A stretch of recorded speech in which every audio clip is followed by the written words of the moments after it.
Assalamualaikum warahmatullahi wabarakatuh. Di sini saya akan menjelaskan rangkuman 7 materi dari mata kuliah dasar telekomunikasi. Yang pertama, konsep dasar telekomunikasi.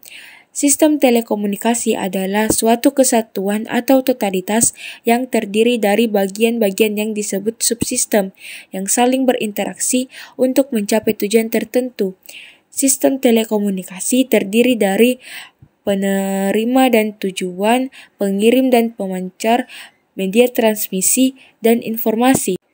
Yang kedua, alokasi frekuensi dan mekanisme perambatan dari radio.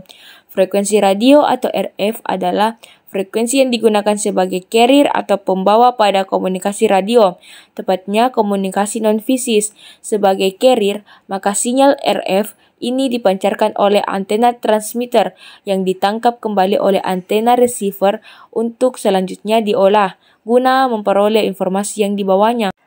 Yang ketiga, modulasi analog dan digital.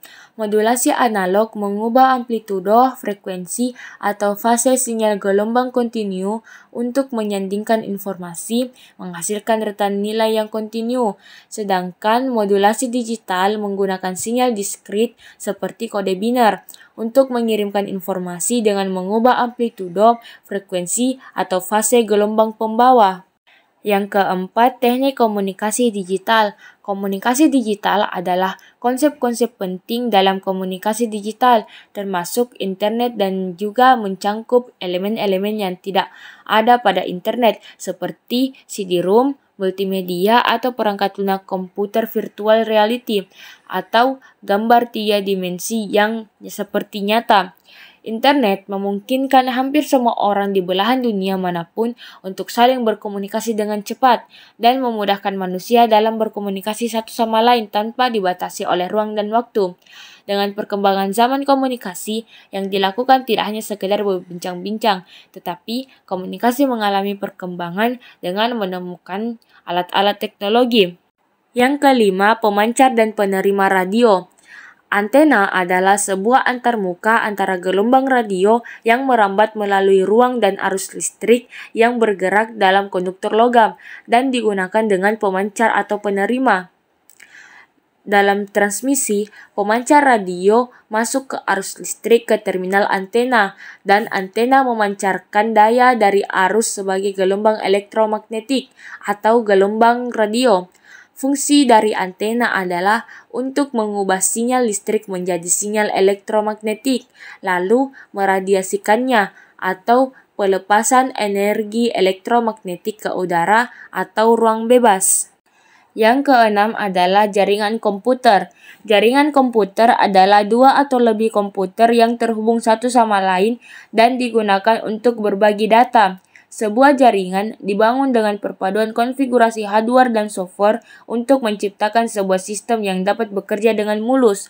Untuk membuat sebuah jaringan, switch dan router menggunakan berbagai protokol dan algoritma untuk bertukar informasi dan untuk membawa data ke titik akhir yang diinginkan. Adapun jenis-jenis jaringan komputer yaitu Local Area Network, Metropolitan Area Network, Wide Area Network, Personal Area Network, Campus Area Network, Internet, dan Virtual Private Network.